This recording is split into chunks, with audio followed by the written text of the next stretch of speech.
bookcase in the back there. Yeah, thank you. Go ahead.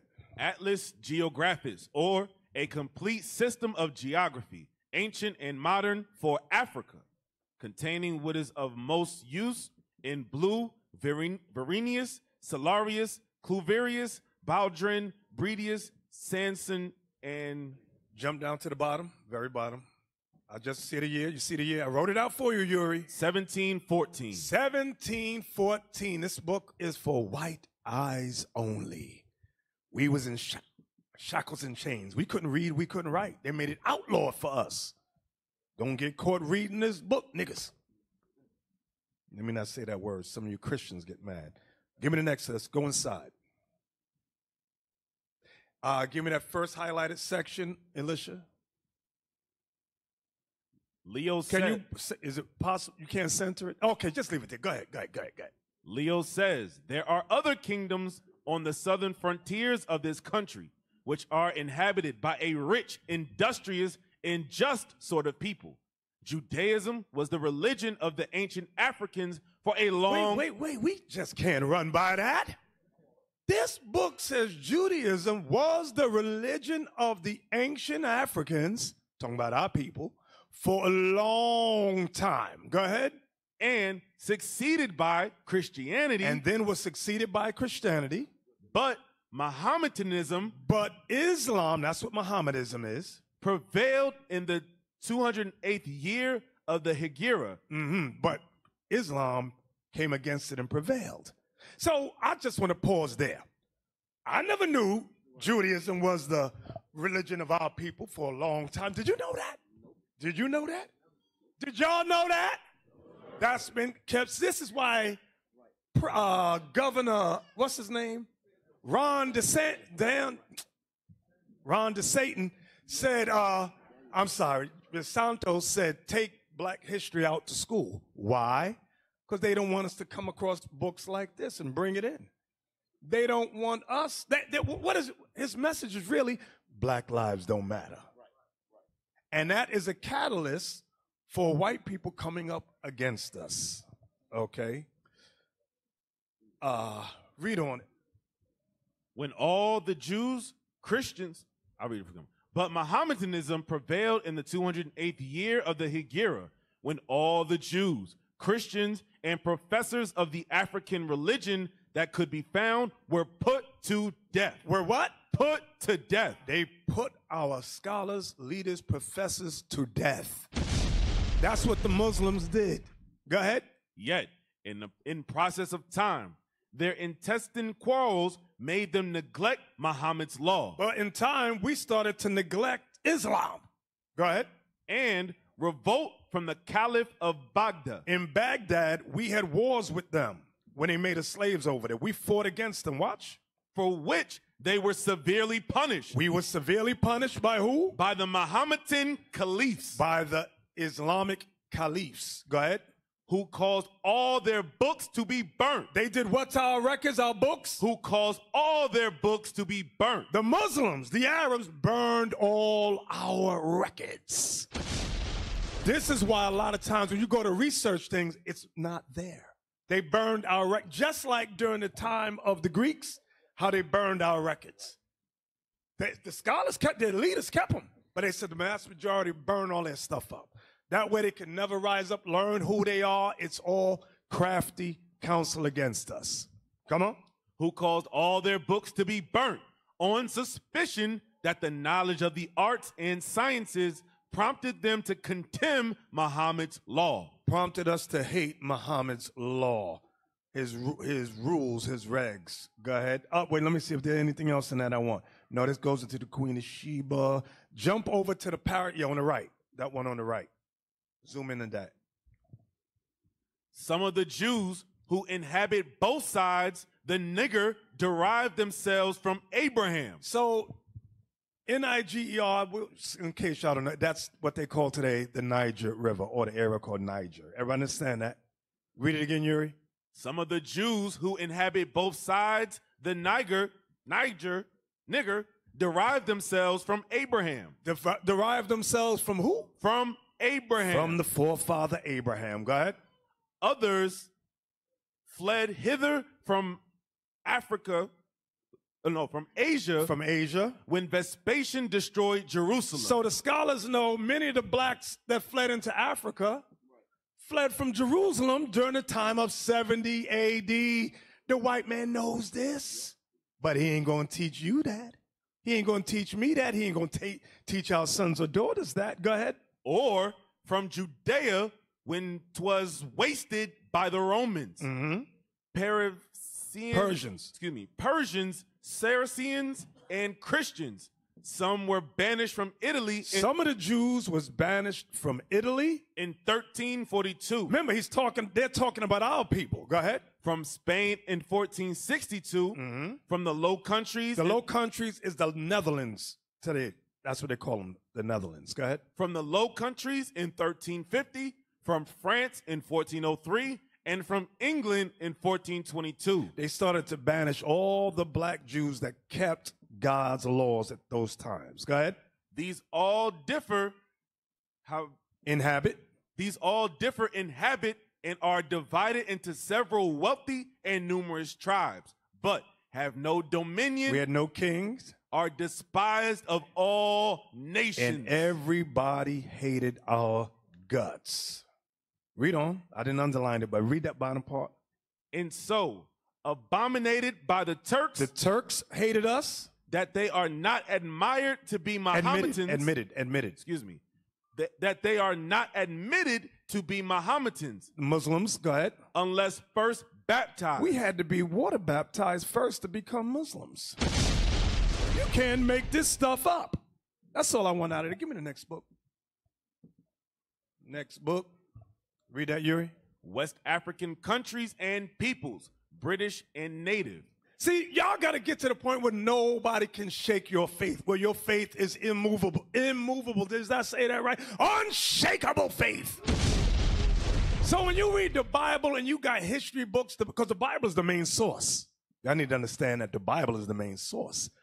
History books, most of them, if they must flow through the Bible. If I understand that. Go ahead, read that, Yuri. I'm sorry. West African countries and peoples, British and native, with the requirements necessary for establishing that self-government recommended by the Committee of the House of Commons, 1865, and a vindication of the African race. Jump down to the very bottom. 1868. 1868. Let's go inside the book on page 187. Move me out the way. Jews with African countries since the days of Moses, Abraham, Joseph, Solomon, as well as the destruction of Jerusalem and the consequent scattering of the Jews all over the globe, the influence of Judaism on Africa is greater and farther diffused than that of the Jews and their geographical extension. Come on. If we take, for instance, the race under consideration, I will go still further and assert that the more we study them in all their various relationships, the more shall we be convinced that they form a portion of those lost tribes who disobeyed the commandment of God. You mean to tell me the white man don't know who we are? You mean to tell me he don't know who we be? Oh, he know who he is. Come on. And were dispersed, but are now mingled with the original inhabitants. This is how we speak all those various African. When you go throughout Africa, you got 1 million tribes in there. Well, at least 3,000 languages, 3,000 tribes there. This is how the scholars know we were mingled amongst the original inhabitants. What original inhabitants? Jebusites, the Philistines, the Hittites, the Amorites, the Girgasites, the Hittites, the Canaanites. We mingled among those tribes. We took on their language. We took on their idolatrous ways. Read it again, Yuri.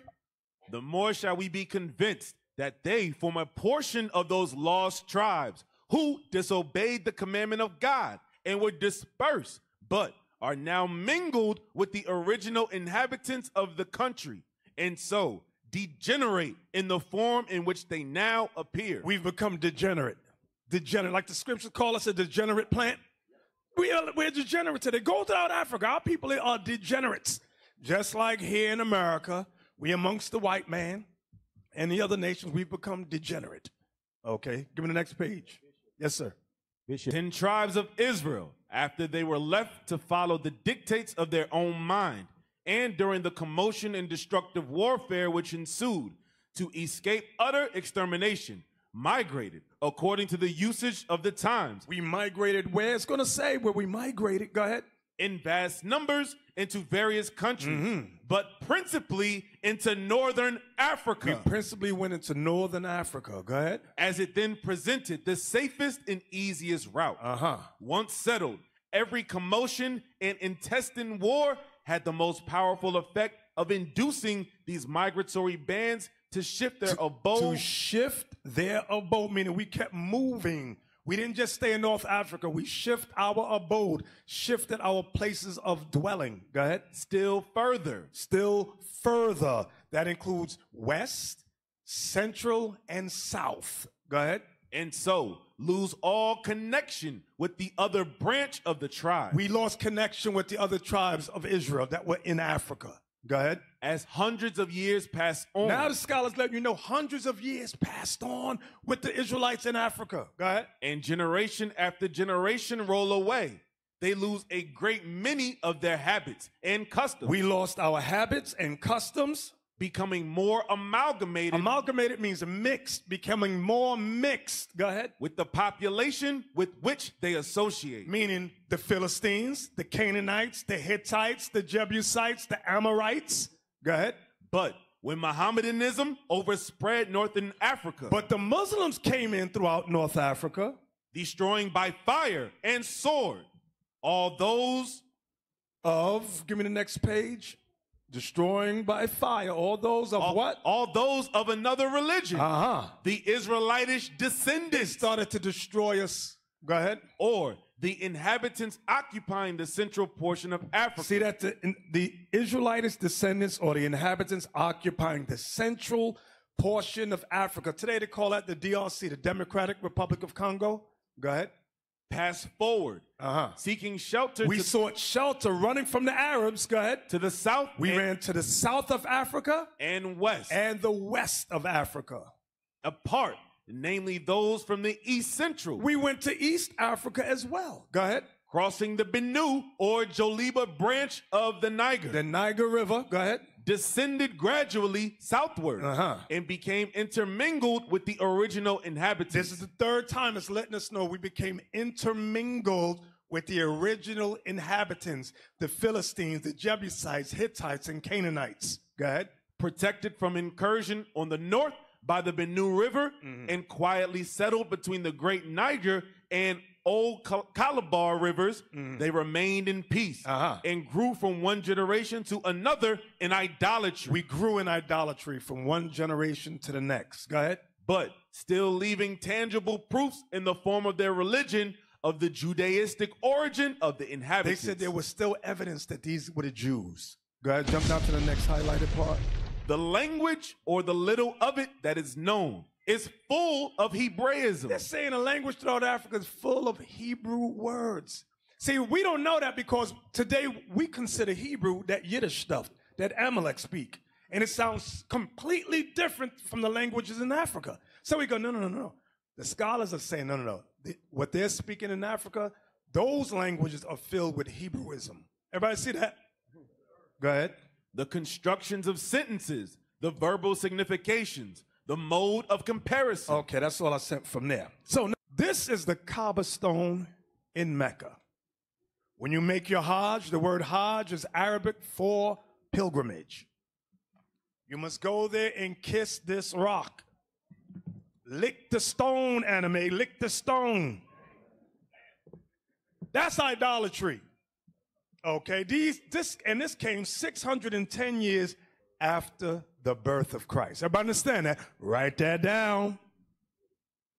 Give me that in Jeremiah. Keep it on the screen. Keep them on the screen. Give me that Jeremiah 2.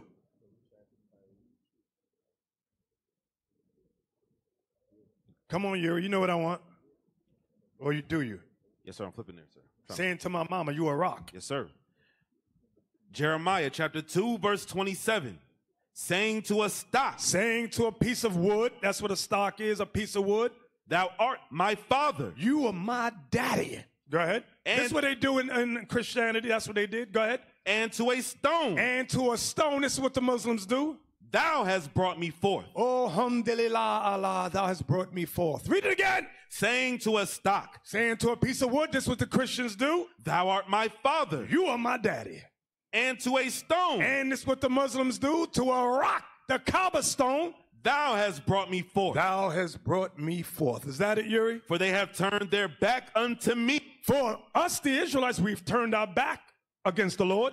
And not their face. And not our face. But in the time of their trouble, they will say, arise and save us. But where are thy gods that thou hast made thee? Let them arise, if they can save thee in the time of thy trouble. For according to the numbers of thy cities are thy gods, O Judah. That's how many gods we had set up during this time and now today. That's why we got churches on every block. According to the number of our cities was the number of the according of the gods we worshiped. Okay? Idumea, pertaining to Edom, Greek and Roman name for Edom, because the Greeks in Rome were Edomites. Okay? Give me the Ishmaelites. All Arabs, following Muhammad's example, claim descent from Ishmael. That's the Ishmaelites. The Arabs are the Ishmaelites, and that's what we're going to talk about today. Hajj takes place during the same period each year.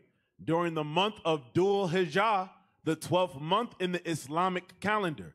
Hajj begins on the 8th of the Dhul Hijjah and lasts until the 13th of the Dhul Hijjah.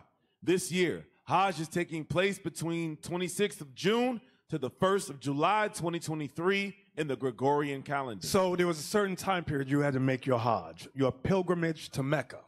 Okay? Now, give me the next. Yep. Now I'm going to Malcolm X for a second. April. Early in 1964, on March 8th, Malcolm X announced his split from the Nation of Islam. His first major move after the split was to travel to the Middle East and Africa from the 13th of April to the 21st of May, primarily to perform pilgrimage, the Hajj, in Mecca, then to visit other cities. So Malcolm X went to Mecca to perform his Hajj, his pilgrimage, in 1964, around March 8th. Okay? Everybody see that, right? Everybody see that, right? Okay. So and that's going to play a key part. Give me the clip I sent you about Malcolm X in Mecca.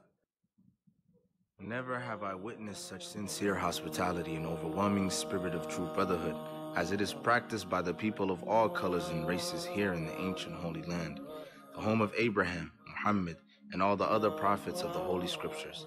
For the past week, I have been utterly speechless and spellbound by the graciousness I see displayed all around me by people of all colors.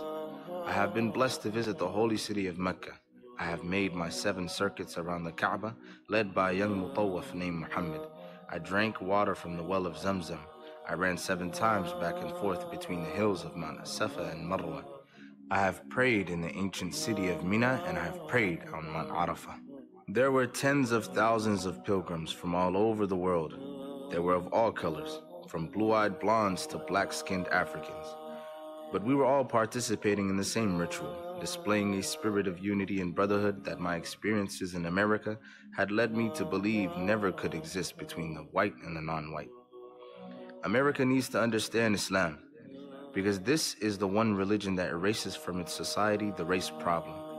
Throughout my travels in the Muslim world, I have met, talked to, and even eaten with people who in America would have been considered white. But the white attitude was removed from their minds by the religion of Islam. I have never before seen sincere and true brotherhood practiced by all colors together, irrespective of their color. You may be shocked by these words coming from me, but on this pilgrimage, what I have seen and experienced has forced me to rearrange much of my thought patterns previously held, and to toss aside some of my previous conclusions. This was not too difficult for me. Despite my firm convictions, I have always been a man who tries to face facts and to accept the reality of life as new experience and new knowledge unfolds it. I have always kept an open mind, which is necessary to the flexibility that must go hand in hand with every form of intelligent search for truth. Well, all right. Malcolm X in Mecca, 1964. Remember, he went to Mecca. Keep that date. That date is very important. I'm stressing it for a reason. 1964. Go ahead. A moment in history. Malcolm described his pilgrimage to Mecca in 1964 as a life-changing event that gave him a universal vision of justice for our planet. We could say more, but we will let Malcolm's own words tell the story. Mecca, Saudi Arabia, April 1964. We're just going to read a paragraph or two. Go ahead. Never have I witnessed such sincere hospitality, an overwhelming spirit of true brotherhood. Now, this is pretty much what we saw in the video. Okay, I'm just going to go down memory lane. This is when he went to the what they call the Middle East. I know. Go ahead. You want to speak on it a second? Well, they put that Middle East, everybody knows this already, but for the brothers and sisters at home that may not realize this, that term Middle East, they just put that there. They give you that term to make you think that it's separate from Africa. There's no such thing as a Middle East. That's like saying there's a Middle West. There's no such thing as that. They cut that up and try to separate Israel from Africa.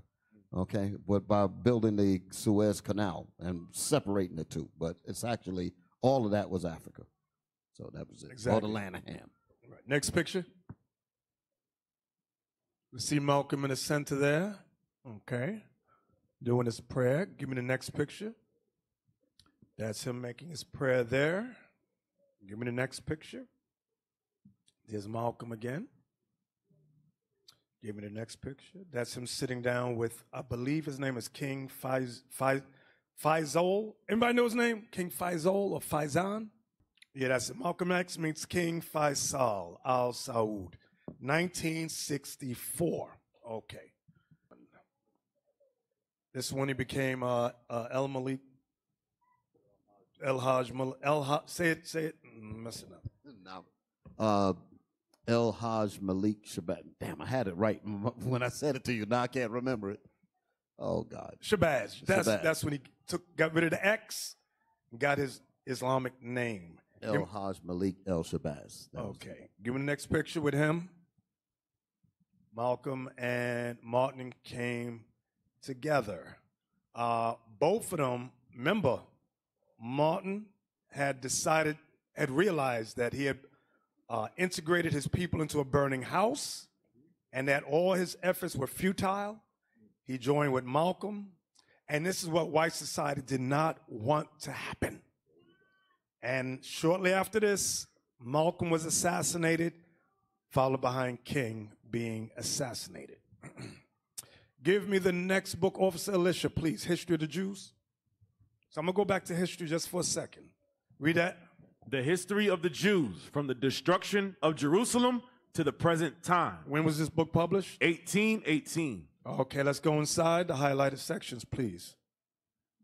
Muhammad, the famous Arabian impostor, appeared in the early... So that Muhammad is who they call the Prophet Muhammad today.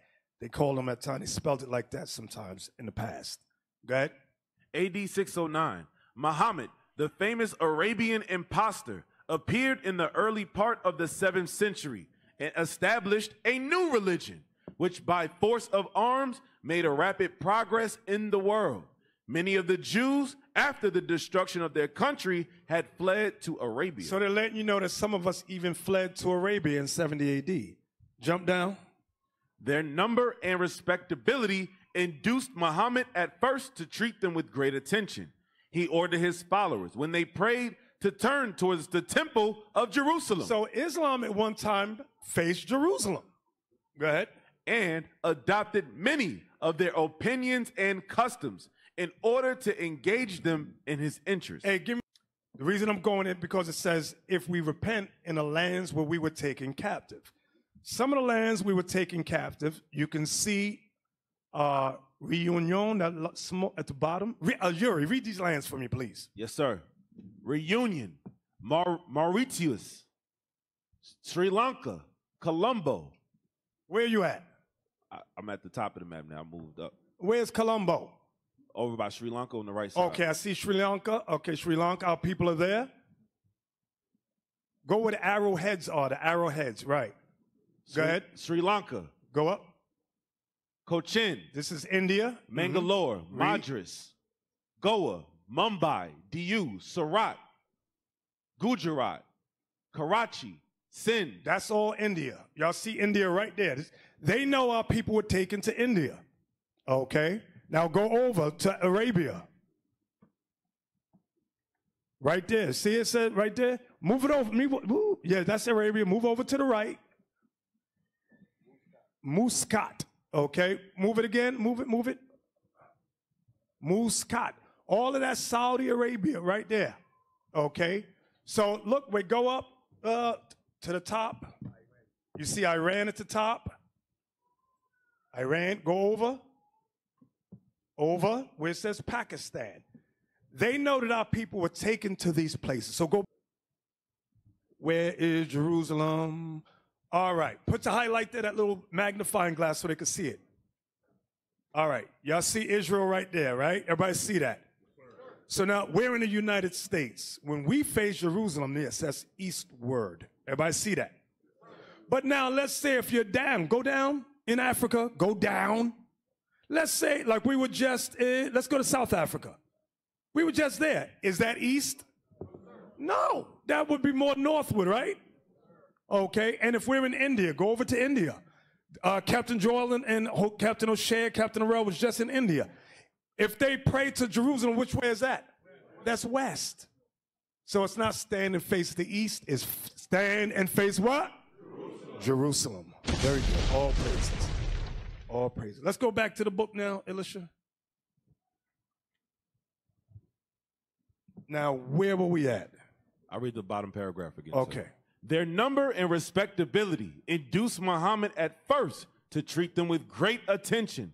He ordered his followers, when they prayed, to turn towards the temple of Jerusalem. That's why, and adopted many of their opinions and customs in order to engage them in his interest. Give me the next page.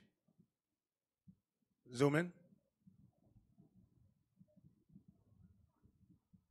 Go ahead. The Arabian writers assert that this nation, The Jews. sent 12 of their doctors to assist him in compiling the Quran. So the Israelite, remember, Muhammad was illiterate. The Jews helped this Arab dude write the Quran. This is why they was facing Jerusalem and all of that. That was the beginning. Go down. Next highlighted. Read. In his Quran, he reproaches them with betraying and murdering the prophets. Now this Muhammad got mad at us. So in the Quran, he reproaches the Jews with betraying and murdering the prophets, which was true. Go ahead, watch this. And styles them a people justly cursed of God. Deuteronomy 28, go ahead. For their violation of his Sabbath. Because we broke the Sabbath. And laws. And we broke all God's laws. For their treatment of Jesus Christ. So Muhammad understood that we are the people of God, the Israelites. Give me the next book. Next book. Yep. The Art of Dow Building in Kuwait. Now, the only reason I wanted this is because DHOW, Dow, that's what they call that type of a ship. Okay, I had to look it up because when we go into the next book, it uses that word, DHOW, Dow. I didn't know what it was. I had to look it up. And it's a type of ship. Give me the next book. Slavery in the Arab World by Murray Gordon. Next book. Inside the book. Zoom in. In decades after the last ship sailed westward toward the Americas and the West Indies, where slavery had been abolished by the early 1870s. Arab dhows. Wait, you see it? Arab dhows, that's what I wanted, meaning Arab ships. Arab slave ships. So that first part about the ships, we know America. That's why I said I got to stress on these, it's Muslims. Because they'll put words be like, dhow, what the hell is that? We won't know what he's talking about. They're talking about slave ships. Read that again, Arab what? Arab dhows were furtively moving out of Zanzibar, Mombasa, and other East African ports, following the familiar Indian Ocean routes for the consignment of ebony. Now listen, slavery was outlawed by Britain. So the lie they called, remember, you had to have cargo. What kind of cargo is on your ship? They said ebony. But it was really our bodies. Y'all know what ebony, like ebony wood? They got ebony granite, things like they call ebony. You don't find that suspicious? Right. They called us the ebony. Go ahead. The masters of these fast lateen-rigged ships were methodically packed in sardine-like fashion with men, women, and children. Arabs did the same thing. What are you going to say, Bishop? Just like those depictions that you see about the transatlantic slave trade with our bodies, they did the same thing here. Exact same deal. Exactly. Can you put some ships up on the screen? Right, that's ebony. You can put it on the screen. That's the ebony wood right there. That's ebony. That's what they said, oh, ebony's on our ship, when the British would stop them. This was after the emancipation. They called us ebony. So go find me some slave ships. Hey, maybe type in, I don't know if they got Arab slave. I doubt they'll have any. So we only think that that's talking about us coming over here. But as we are referencing in that historical book, it said that we were packed. Go back to that writing again.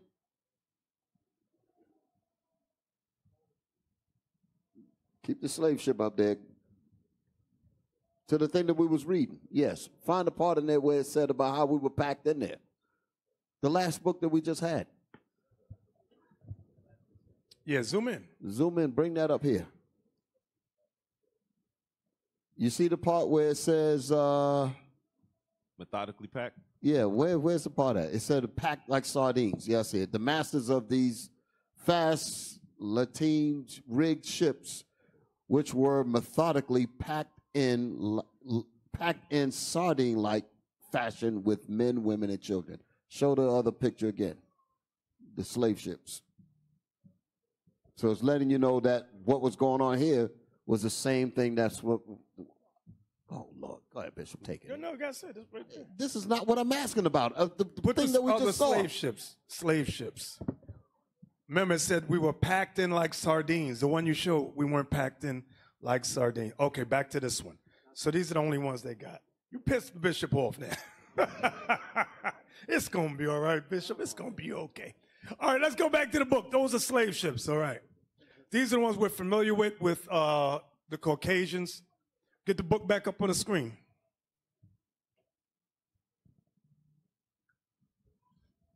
Yuri? The masters of these fast lateen-rigged ships, which were methodically packed in sardine-like fashion with men, women, and children, maneuvered skillfully in evading the small force of British sloops. See, they had to evade the smaller force of British sloops. The British was going on making sure slavery had ended, okay? So they would stop the ships on the oceans. But the Arabs had these quick, smaller ships. Go ahead. Charged with the impossible mission of interdicting this illicit traffic. Meaning slave trade. Go ahead. The blacks caught up in this trade were fated to be sold in the slave marts of Arabia. Wait. It says the blacks caught up in this trade were fated to be sold in the slave marts of Arabia. So we were sold in Arabia too. Go ahead. The Persian Gulf. We were sold in the Persian Gulf too. Go ahead. The Ottoman Empire. That's Turkey. Go ahead. And India. So we don't talk about this. Give me the next book. Next inside the same book, next page, Right there at the bottom, zoom in. Read. That these questions were raised and discussed so seriously within the context of the enslavement of blacks leads one to believe that they were the main victims of the widespread practice of enslavement of Muslims by Muslims. Wait. Do y'all see that? The enslavement of Muslims by Muslims. Go ahead. It clearly indicates that slavery in Islam, listen good. A religion largely free of racism. Like Malcolm said, it's free of racism. Struck harshly and unfairly at people with black skin. Do y'all hear this? Do you hear this? What's wrong with black folks today? The scholars know what happened. Y'all keep playing games in Islam out there. Give me the next page, please. Because some of us, they used to castrate. And watch what that says. Zoom in. When I say castrate, they used to cut our rods off to make sure you did not sex their mothers, wives, or daughters. Read that. Many young castrates served as guards, messengers, and not uncommonly as confidants to their owners. Watch this. Many were sent to guard the holy ground of the Kaaba in Mecca. Read. And the tomb of the prophet in Medina. So as slaves, they made us watch the Kaaba stone. We had to guard the Kaaba, and we had to guard the tomb of old demon, the prophet, what he called self-proclaimed prophet. That's how they used the black slaves. Everybody understand this? Okay, give me the inside next page. Y'all keep playing. Zoom in. African slaves played a useful role in accompanying their masters on the arduous pilgrimage to Mecca. So the slaves had to accompany their masters on their Hajj. That's the pilgrimage to Mecca. Go ahead. Known as the Hajj. Go ahead. This act is incumbent upon all Muslims. All Muslims got to do this. Who are possessed with the means to carry out such a journey. Its purpose is to provide Muslims with a conception of Islam as a universal religion and the consciousness of sharing a common religious heritage. Next page.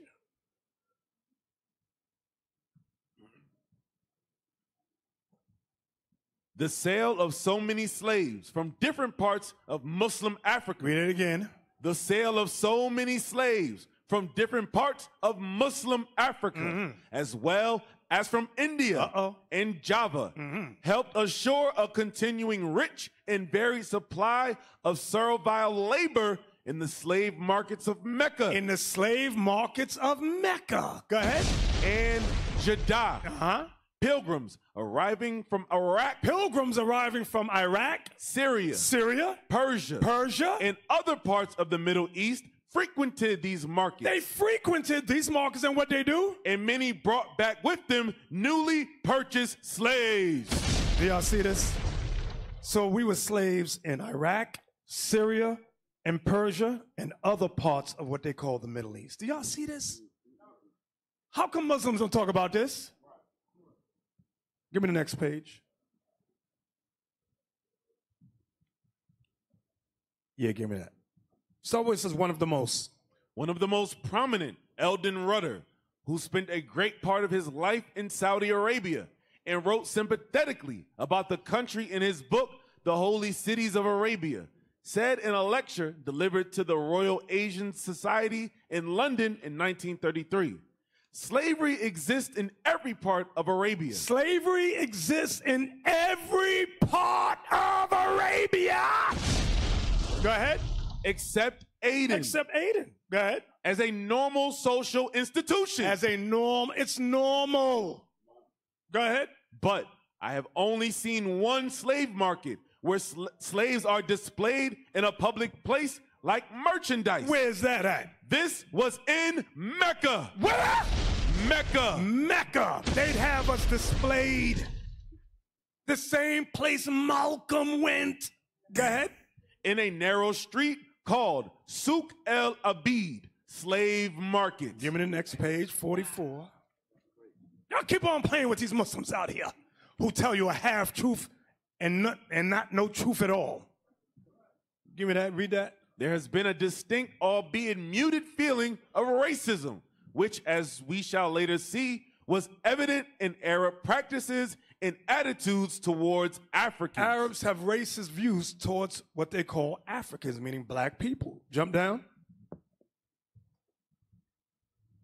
That slavery persisted as long as it did in the Muslim world. It was only abolished in Saudi Arabia in 1962. Stop! Right there. What year did Malcolm go to Mecca? If he had been there a few years earlier, Malcolm might have been a slave. Just 2 years. 2 years difference. Y'all keep on playing with these. Read that again. Read it again. That slavery persisted as long as it did in the Muslim world. It was only abolished in Saudi Arabia in 1962 and as late as 1981 in Mauritania. Wow. Owed much to the fact that it was deeply anchored in Islamic law. Wait a minute. Muslims don't tell us that. Assalamu alaikum. Slavery is deeply anchored in Islamic law. Y'all keep on playing. Keep on playing. I'm going to Dubai. You're going to find yourself a slave one day. That's a setup, bro. Keep on playing. Give me the next page. Zoom in on that. The association in the Arab mind of black people with slavery can be seen in the language itself. By medieval times, white slaves were known as Mamluks. Mamluks, they call white ones. That's like in the movie Taken, where they grab the white girls and they take her like to Eastern Europe and all that. So in Saudi Arabia, they did the same thing. Go ahead. An Arabic word meaning owned, while the term abd was reserved for black slaves. In time, the word abd lost its exclusive meaning and came to mean a black person. Because they still use that word today, abd. Regardless whether he was slave or free. Next page. It's another word like nigger. Let's zoom in. The negative attitudes displayed by Arabs towards blacks. Because you know the Arabs got them little bodegas all and y'all be, hey, shalom aki, all that crap. Go ahead. Move me off the screen. I want to read the whole thing. The negative attitudes displayed by Arabs towards blacks were rooted in feelings of racial prejudice and cultural superiority. Cultural superiority. Go ahead. Although Islam as a religion has been singularly free of racism, the Arabs, like many other peoples, have not been immune to this form of prejudice. Many Arabs were of the view that blacks were racially inferior people, a point of view that found expression in the writings of a number of early Arab writers and scholars. While some Arab scholars wrote about blacks in a compassionate way, a larger number revealed critical, if not outright hostile feelings. Those who harbored such sentiments toward these people from the South considered blacks to be primitive and ignorant people, untrustworthy, and lacking in the human graces. Some writers dwelt upon the physical features of blacks, complaining of their woolly hair, smelly bodies, ungainly facial features, and lack of self-control. Wow, now you can't make this stuff up. Give me the next book. Give me the next book. Read that, Yuri. Race and Slavery in the Middle East. An Historical Inquiry, Bernard Lewis. Let's go inside. Okay. Zoom in at the bottom so we can see where this painting, this nice, beautiful painting is from. The funeral of the Sultan's mother, Nur Banu, with eunuchs in the background. Go ahead. Istanbul, 15... So Istanbul is in Turkey, 1597. This is Turkey. So the eunuchs, they called in the book we just read, castrates. So let's go back. Bring it down so we can see the eunuchs, which are the castrates. Bring it down. Bring it down. There we go, back there. See, you can't even see them. They're so black, it's in the back. In the back. See right there? Put the highlight. It's right there. Yep, that's us back there. The eunuchs. See, we'll look at a picture and go, oh, that's a pretty picture. But meanwhile, they got us as black slaves with our rods cut off in the back there. Give me the next painting, please. Zoom in at the bottom. Read. Princes, pages, and eunuchs at an evening party by the Golden Horn. Istanbul, circa 1720 to 1732. So this is Turkey again. Raise it up. No, bring it back. Yeah. There we go. Right. See us with the head wraps on right there behind them. That's us right there. Pull back so we can see the whole thing. Yeah. So when you scan up, you find us right back there. Now, you may ask why the eunuchs important. Remember the book of Daniel. Daniel and the 3 Hebrews, they were under the chief of the eunuchs. You could not work in the palace amongst the women and all that and have your rod hanging out. That didn't happen. You was castrated. Give me the next picture. Read the bottom. The chief black eunuch conducts the young prince to the circumcision ceremony. So that he can have a penis, the other guy, but the chief of the eunuchs, the black guy, he had to be a eunuch. They cut his rod off. Damn. This is Turkey once again. Istanbul, circa 1720, 1732. Give me the next one. Zoom in at the bottom.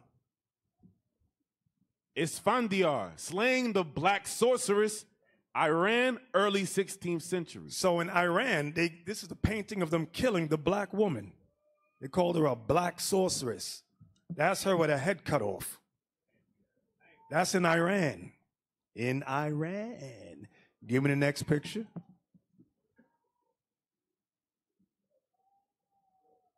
The heir apparent Mehmed at the Ibrahim Pasha Palace with eunuchs, Istanbul, 1597. Mm-hmm. That's 2 of the eunuchs right there. Go further up, you see a bunch right there. These are the slaves that was brought over to these countries. Next one. Bottom.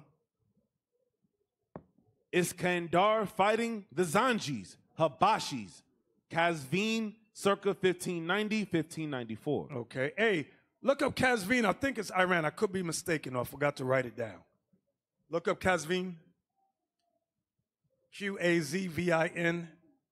Now, Zanjis and Habashis is another name for either the Ethiopians or the Bantu-speaking language blacks. Where's that at? Iran. Iran. Okay, it is Iran. So let's go back.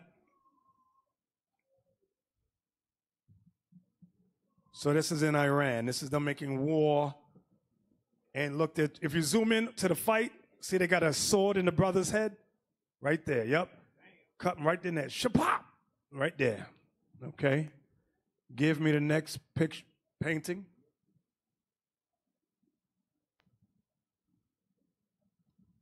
Read that. Marasp and the Tarusiyi watching Darab fighting the Zanjis. The body of Tanbalus is floating in the water. Mughal, India, circa 1580, 1585. We showed you Turkey, we showed you Iran, and now this is in India. You see that? That's us fighting with them in India. That's India, that's them on the right, and we're on the left. You see the brother with the sword right through his back or his stomach, whatever that is. All right, give me the next one. Zoom in at the bottom. Darab going into battle against the Zanjis. Mughal, India, circa 1580 to 1585. So again, the term Zanji, when you look it up, is another term for black people. These was what they call the black slaves. Let's zoom in. Yeah. This is fighting there in India with them. Okay. Give me the next one. Bottom. Darab receiving homage from homage from the defeated Zanjis. So they defeated us. Go ahead. Mughal, India, circa 1580 to 1585. Let's look at the picture. So that's us. We lost the battle. Now we had to go to the Indian leader. Okay, let's go back inside the book. Next page. Right at the bottom. Read that, Yuri. As between Arabs and Africans, the situation is more difficult to assess. There are verses, indeed many verses, attributed to pre-Islamic and early Islamic poets, which would suggest very strongly a feeling of hatred and contempt directed against persons of African birth or origin. You see that? Next one, highlight. References to black people in pre-Islamic Arabia have usually been taken to mean Ethiopians. That's what I was saying. The term Zanj is one of them. Go ahead. Commonly called Habash. Commonly called Habash. The Arabic name from which our word Abyssinian is derived. Habash was probably used for the peoples of the Horn of Africa and their immediate neighbors. Next page. Zoom in. Therefore, the Negro nations are, as a rule, submissive to slavery because Negroes have little that is essentially human and have attributes that are quite similar to those of dumb animals, as we have stated. Damn! The hell is, I didn't want to bomb for that. Give me the next highlighted section. Go ahead, read that part. A unique letter preserved by an Egyptian historian vividly illustrates how black African Muslims must have felt. Black African Muslims, listen good. The letter, dated 794 AH, equals 1391 to 92 AD, was sent by the Black King of Bornu, now in northern Nigeria, to the Sultan of Egypt. The king, his family, and his people were free Muslims and therefore, by Muslim law, not enslavable. Because they had a law, if you're a Muslim, you could not be a slave. Okay, go ahead. To strengthen his status, he claims that his tribe was founded by an Arab of the prophet's tribe of Quraysh. Yet, despite this, Arab tribesmen have devastated all our land, all the land of Bornu. They took free people among us captive, of our kin among Muslims. They have taken our people as merchandise. These raiders carried off free women, children, and infirm men. Some they kept as slaves for their own use.